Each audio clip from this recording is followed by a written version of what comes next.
আমার মনে পড়ে 17ই জুলাই যেদিন প্রথম কমপ্লিট শাটডাউন ঘোষণা করা হয়। 18 জুলাই আমি ভিকারুন্নেসা স্কুলের সামনে দিয়ে জায়গা পরিবর্তন করছিলাম, অন্য একটি জায়গায় যাচ্ছিলাম। আপনারা জানেন সে সময় নিরাপত্তা ঝুঁকির কারণে আমরা বিভিন্ন স্থান পরিবর্তন করে করে আন্দোলন চালিয়ে যাচ্ছিলাম। আমার দেখার সুযোগ হয়েছে আপনারা কিভাবে এই জায়গাটিতে প্রতিরোধ গড়ে তুলেছিলেন। একটা চিত্র আমাকে সাহসী করে তুলেছে, শক্তি জুগিয়েছে। আমি আপনাদের মধ্যেই কেউ একজন হাতে একটি স্টাম্প নিয়ে সাইকেলে চড়ে যাচ্ছিলেন এবং পরবর্তীতে আমি সেই ছবিটাও পেয়েছি। আপনাদের এই লড়াই আমাদেরকে আন্দোলনের বিভিন্ন স্তরে শক্তি জুগিয়েছে, সাহস জুগিয়েছে এই আন্দোলনকে একটি অভ্যুত্থানে রূপান্তরিত করার এবং একটি সফলতার দিকে নিয়ে যাওয়ার ক্ষেত্রে আপনাদের লড়াই অত্যন্ত গুরুত্বপূর্ণ ভূমিকা রেখেছে। সেজন্য আপনাদেরকে আন্তরিকভাবে আবারও ধন্যবাদ জানাই।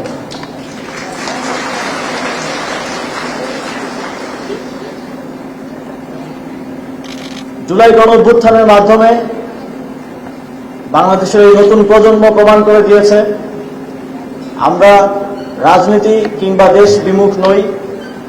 বাংলাদেশের অত্যন্ত একটি ঐতিহাসিক সংকটকালে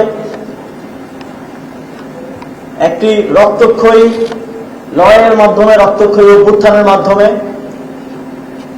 আমরা একটি নতুন বাংলাদেশ গড়ার স্বপ্ন দেখতে পাচ্ছি।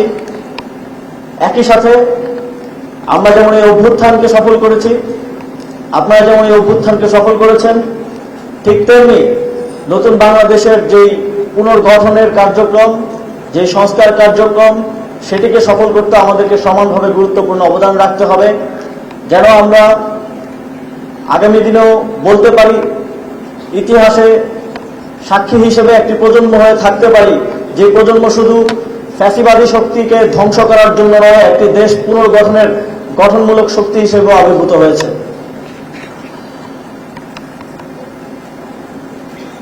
জুলাই যেমন আপনারা রাজপথে নেমে এসে বাংলাদেশের প্রতিটি নাগরিককে, যারা দীর্ঘদিন ফ্যাসিবাদের করাল গ্রাসে নির্যাতিত নিপীড়িত হয়ে আসছিলেন, তাদেরকে একটি নতুন স্বপ্ন এবং আশা জাগিয়েছেন।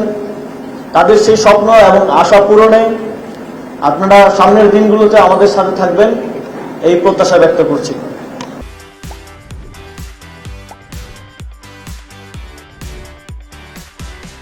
জুলাইয়ের জেগে ওঠা তারুণ্য যে হেরে যায়নি, তার একটি প্রমাণ হিসেবেই আমরা দেখতে পাচ্ছি সারা দেশে যুব ক্রীড়া মন্ত্রণালয় যেই তারুণ্যের উৎসবের আয়োজনের উদ্যোগ নিয়েছে, সেই উদ্যোগে সারা দেশের প্রত্যেকটি স্কুল, কলেজের শিক্ষার্থীরা, বিশ্ববিদ্যালয় এবং 64টি জেলা, 495টি উপজেলা, বিভিন্ন ক্রীড়া সংস্থা, বিভিন্ন স্পোর্টস ফেডারেশনগুলো যে তারুণ্যের উৎসব আয়োজন করছে, সারা দেশে যে একটা জাগরণ সৃষ্টি হয়েছে, তা প্রমাণ করে যে জুলাইয়ের যে তারুণ্যের শক্তি সেটি হারিয়ে যায়নি।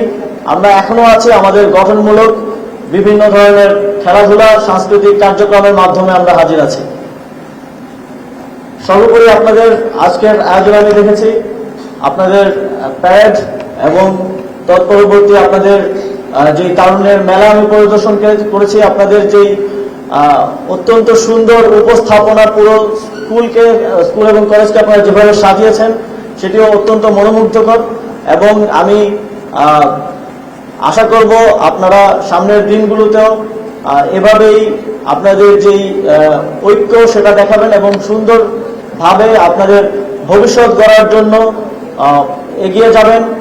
মনে রাখতে হবে যে একটি প্রজন্ম তিলে তিলে গড়ে ওঠে এবং এই প্রজন্ম নিজেদেরকে এখন পর্যন্ত একটি অভ্যুত্থান সফল করার মাধ্যমে প্রমাণ করেছে। সামনের দিনগুলোতেও যেন এই প্রজন্ম ব্যর্থ না হয়, সেই জন্য নিজেদেরকে প্রস্তুত করতে হবে এবং ভবিষ্যৎ বাংলাদেশ গড়ার প্রত্যেকটি ধাপে দেশের প্রত্যেকটি সেক্টরে নিজেদের সাক্ষরতার ছাপ রাখতে হবে।